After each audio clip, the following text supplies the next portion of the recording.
Un peu de répéter. Donc, je Oui. suis Pierre Blaise, et donc le metteur en scène du spectacle et l'adaptateur du spectacle que vous venez de voir. Il se trouve que le Théâtre Santois, ces 2 semaines, a présenté 3 de ces spectacles. Je crois qu'ils sont suffisamment différents pour que celui-ci soit aussi apprécié en regard des autres. Voilà, donc, comme vous le savez sans doute, c'est une histoire pratiquement vraie, puisque les textes sont empruntés pour grande partie à la méthode de Stanislavski, c'est-à-dire la formation de l'acteur et la construction du personnage. Alors pour un marionnettiste que je suis, la construction du personnage résonne au sens propre, et quand il construit le personnage, il le construit. Pour partie, en ce qui concerne l'être noir, donc qui résonne évidemment avec Iago, avec l'histoire d'Othello, le manipulateur, Iago, ce sont des extraits de l'œuvre de Obraztsov, qui était le plus grand manipulateur, disons, de Russie, et qui lui-même était un élève de Stanislavski, et qui tient les propos à peu près exacts, les propos que vous avez entendus dans la bouche de Larissa Sholomova, donc l'artiste qui était sur la scène.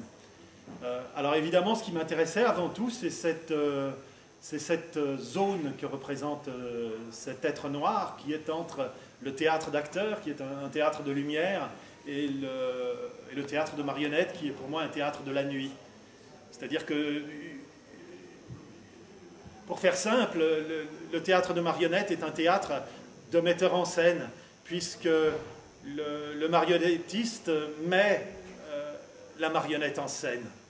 Alors bien sûr, il faut un metteur en scène, des metteurs en scène, mais il y a dans ce geste de mettre en scène quelque chose, une façon d'écrire. C'est-à-dire que l'être est noir, en dehors, en arrière, sur fond noir, mais il met dans la lumière un autre acteur composé d'objets. Donc il trace sur la scène avec des éléments, et en allant un petit peu loin et en faisant un jeu de mots, il écrit en scène. C'est une sorte de scénographie qu'il fait. Peut-être une anecdote, c'est celle de Maeterlinck. Ce qui s'est passé véritablement, c'est que Stanislavski avait perdu le trône d'Othello. Il cherchait partout son trône. Alors il arpentait la scène, il n'était pas content du tout. Et puis il se cogne sur une forme noire, et il s'est aperçu que son trône était dissimulé sous un taps. Un taps, ce sont les éléments noirs en velours qui tombent des cintres. Et il y en avait un qui était par terre et tombé sur son trône. Alors il était pas content du tout, mais ça lui a donné une idée magnifique, parce qu'il avait reçu ce texte de Maeterlinck, et il lui semblait que c'était absolument impossible de monter un texte pareil. Et tout d'un coup, il a eu cette idée merveilleuse, donc que vous avez entendue, c'est-à-dire d'habiller les acteurs complètement en noir et de les faire jouer sur fond noir. Et cela est un procédé, évidemment, qui a fait fortune, Florès, après, dans le théâtre de marionnettes. C'est l'invention du rideau de lumière. Vous connaissez certainement les œuvres de Philippe Gentil, qui se sert énormément de ce procédé. Mais il est vrai aussi que l'on en voit des exemples dans le théâtre du XVIIIe siècle, qui vient du Japon, le bunraku. Puisque là aussi, on a ces êtres noirs, en tout cas le maître de marionnette est habillé tout en noir, les assistants, entre guillemets, sont en noir aussi, mais là, avec des cagoules, et jouent et animent ces marionnettes, ces bunraku, devant les spectateurs sur une bande de jeu qui représente en quelque sorte cette bande de lumière. Mais il est vrai que dans ce cas, dans ce théâtre-là, japonais, il y a derrière ces ombres des décors. Donc ces ombres figurent vraiment l'ombre multiple en quelque sorte de la marionnette qui est là. Donc il y a aussi là une allégorie de la lumière, bizarrement. C'est-à-dire on ne voit la lumière que par l'ombre. Enfin bon, à peu près. Les mots qui sont écrits, Effectivement, c'est difficile. Ce sont des abréviations. Donc, il faut savoir que, Stanislavski, existait à une période bien particulière de l'histoire de l'art. C'est-à-dire à une période qui a connu une très très grande transformation. Donc, Stanislavski a un petit peu, comment pourrait-on dire, par sa méthode et ses recherches, fait en sorte que l'acteur devienne un créateur, mais un créateur parmi d'autres. À partir du moment où il pouvait concevoir que l'acteur était un créateur, il devait fonder une méthode.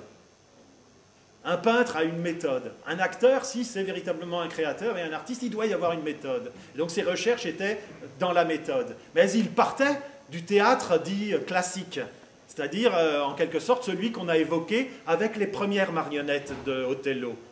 Vous vous rappelez peut-être ces marionnettes assez traditionnelles, dont les visages sont figuratifs, qui ont des costumes aussi. Et puis, doucement, en traversant cette période de 50 ans, l'art se renouvelait et allait vers le constructivisme. Et notamment, Stanislavski accueillait volontiers de jeunes étudiants. Et l'un d'entre eux était Meyerhold, qui était un homme qui a renouvelé complètement le théâtre, notamment en se servant des arts du cirque, des arts populaires comme la marionnette, et puis aussi en intégrant un certain mécanisme de l'acteur, un jeu corporel particulier, et puis une structure un petit peu comme celle que vous voyez, d'acier, de pont, d'usine, et puis comme on voyait les affiches, c'est-à-dire les peintres de l'époque venant du cubisme, ou en tout cas étant influencés par le cubisme de Braque, qui avait mêlé des lettrages pour aplatir en quelque sorte ces toiles. Donc les Russes avaient repris ces systèmes et les avaient considérablement agrandis. Et on voyait par exemple des poèmes de Mayakovsky dans les rues, comme ça, affichés. Donc ces lettres, évidemment, sont un petit peu difficiles à saisir, d'une part parce que quand Stanislavski a fait son arborescence, puisqu'il faisait véritablement ça, c'est-à-dire il avait demandé à ses élèves de fabriquer des panneaux comme ça, avec les différentes notions qu'il apprenait, pour essayer d'avoir une arborescence bien étrange. Et puis, mais qu'il était très très difficile de comprendre quand on venait comme vous, de l'extérieur. Et donc, comme nous, effectivement, c'est à peu près illisible. Et puis, ça vient de Russie, donc il y a quelque chose des lettres russes. Non, Tania, tu ne trouves pas?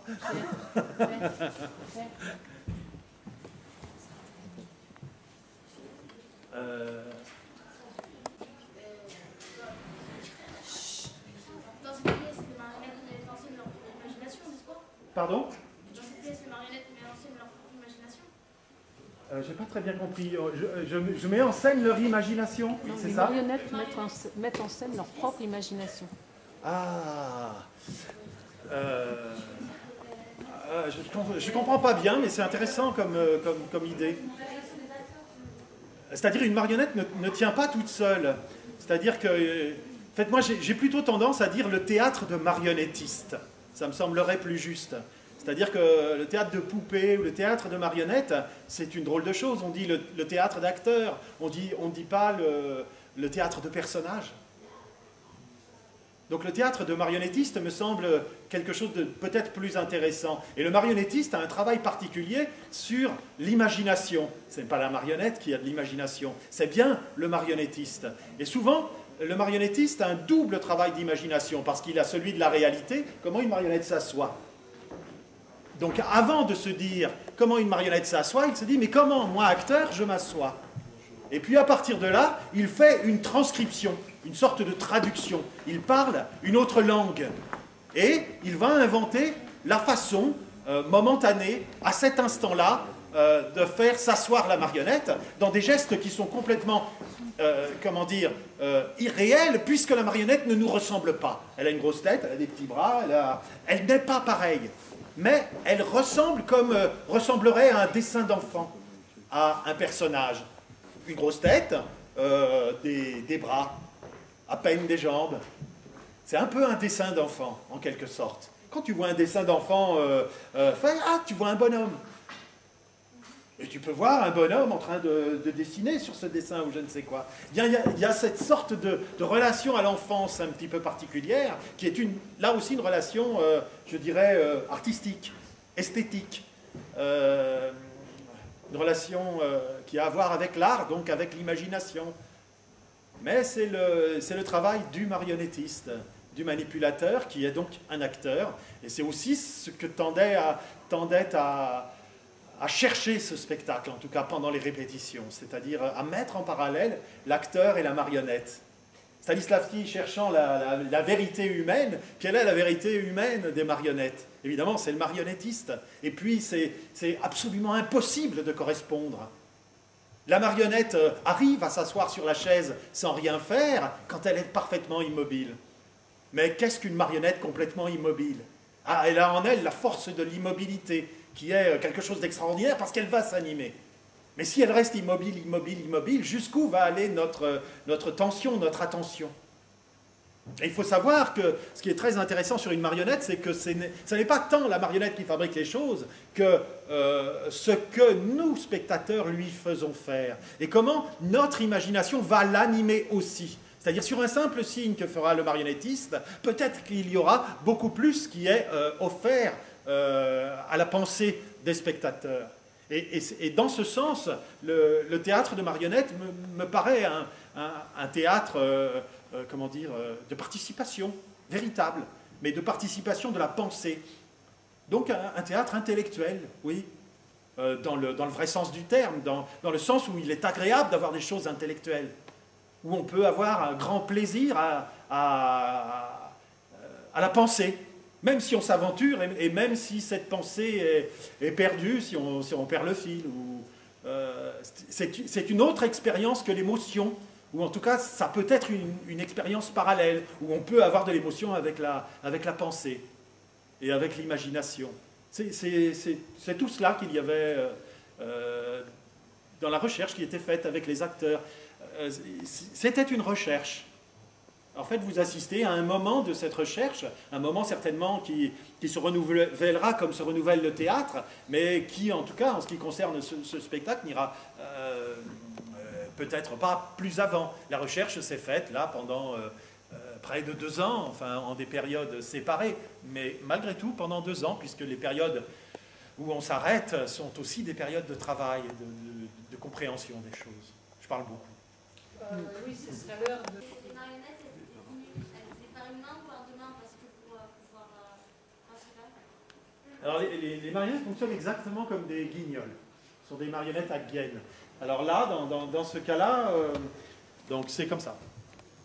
Tu vois, tout simplement, c'est comme ça. Mais ces marionnettes ont une chose différente des guignols, c'est-à-dire c'est un petit peu... Chaque marionnettiste a un petit peu sa façon de faire. Et celles-ci, elles ont un cône élargi. Qui vient d'une idée de marionnette chinoise.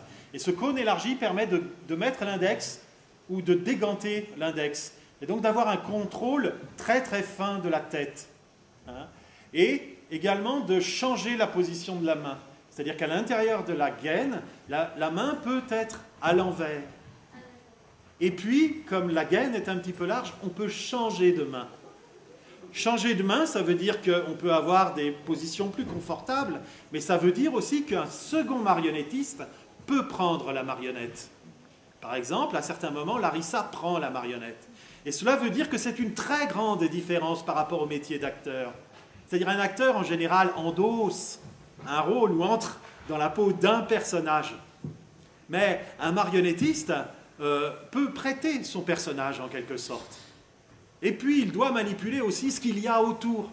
C'est-à-dire, la chaise, par exemple, appartient au domaine du marionnettiste. Si le soleil se levait, si des arbres s'effondraient, ce serait du domaine du marionnettiste. Donc, peut-être que c'est une des différences, c'est-à-dire l'acteur, c'est plutôt une vision anthropomorphe autour de l'homme, et le théâtre de marionnettes est plutôt une vision animiste, quoi. C'est-à-dire on anime le monde. Un peu prétentieux, mais c'est une autre façon de voir les choses. Après, avec les hommes sur une scène de théâtre est aussi une chose un petit peu prétentieuse. Le hasard, c'est de l'improvisation ou non? Alors ici, il y a quelques tentatives de hasard qui nous semblaient intéressantes justement pour ramener ce sentiment de vérité ou de réel que cherchait Stanislavski. C'est pas de l'improvisation, c'est pas de l'improvisation, c'est les acteurs qui le font. Mais le hasard, c'est pendant les répétitions? Ah, il y avait beaucoup de hasard pendant les répétitions. Le hasard est une ressource, ça c'est sûr. Le hasard est une ressource. Non, je parlais de quelques phénomènes. Par exemple, il y en a un qui m'amuse toujours, c'est quand Larissa dit « Bon, allez, arrête de faire le pitre ». Et tout d'un coup, je ne sais pas si vous avez eu ce sentiment, mais on a le sentiment qu'elle lui dit vraiment. Donc on entre dans ce mode tout d'un coup, c'est-à-dire on sort un peu du théâtre, mais on entre dans le mode qui pourrait être, après tout, celui de Stanislavski. Et à quelque autre moment se passe ce type d'attrape. Mais bon, voilà, ils essayent.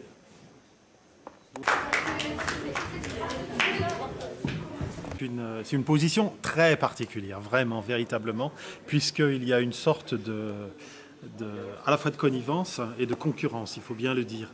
Il faut bien le dire. C'est-à-dire que l'acteur est mis dans une très très grande difficulté par rapport à la marionnette. C'est-à-dire que l'ironie possible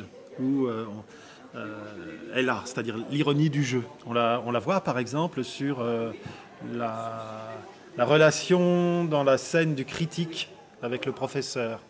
Peut-être une relation qui est plus de l'ordre pédagogique de n'importe quelle école. Et puis l'ironie aussi quand la marionnette aspire le vent qu'il y a dans le crâne de... Tu ne le vois pas, toi? Tu n'imagines pas non, ce je qu'il... ne vois pas, j'imagine. Tu n'imagines pas. J'imagine pas. Non, je suis très naïf. Comment ça se passe quand la marionnette, tu dis? Vous dites comment ça aspire Tu sais, l'espace Non, et la marionnette arrive et simplement se met à revivre comme un être.